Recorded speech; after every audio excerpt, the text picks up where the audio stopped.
on behalf of the Board of Health and Education. A film for the psychobiology of sex, love, and attraction.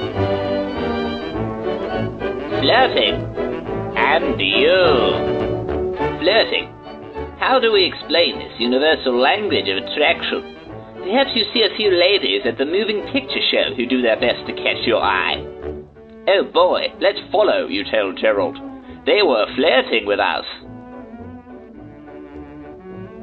Perhaps even in this Gen Ed tutorial you can't help but harbor a crush on a certain young dame. But how do we flirt, you ask? Thanks for asking. I'll tell you. The most common form of flirting is eye contact, or eye sex. Right, Jeannie? Others include developing a skill like the violin, or weightlifting. Females will often apply makeup to bag their man. However, if successful, this can lead to far more than a simple cuddle. Males will often use verbal gestures as they flirt, commonly called pickup lines. Here's a few to try out. Hey sugar, wanna ride something else?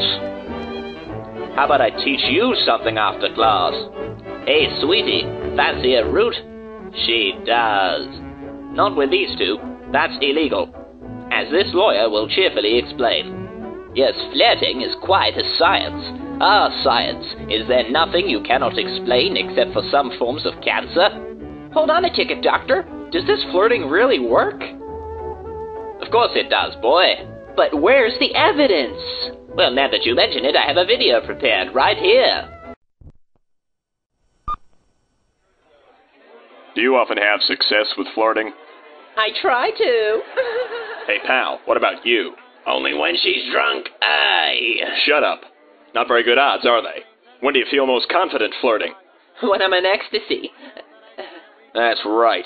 Drugs and alcohol help to release those endorphins that give you the missing edge that you need. Hey, Four Eyes. Hey, buddy, screw you! Listen, America. Before you practice safe sex, practice fair flirting.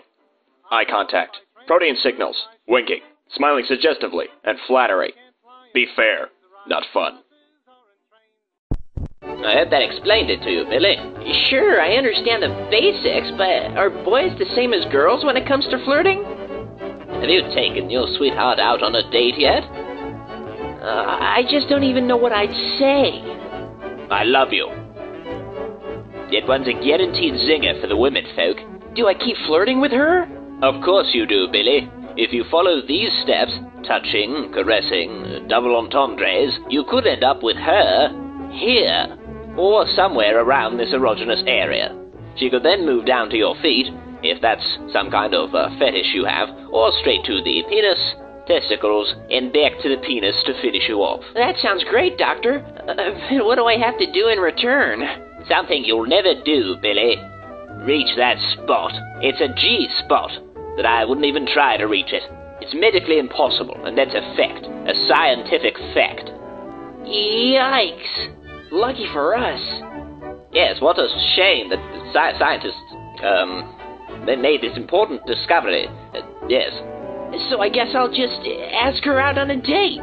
Oh, God help her. And may God help us all. Thank you very much for a wonderful night, Miss Hampstead, but I've got to get Lindsay home before midnight, if that's Look okay. at Billy now. He's just used a protein signal by subtly caressing Lindsay's shoulders. She's made eye contact and is smiling suggestively. Keep out of trouble, Mrs. Hampstead calls. But I'm sure Billy's new flirting tactics will keep their night running longer than they planned.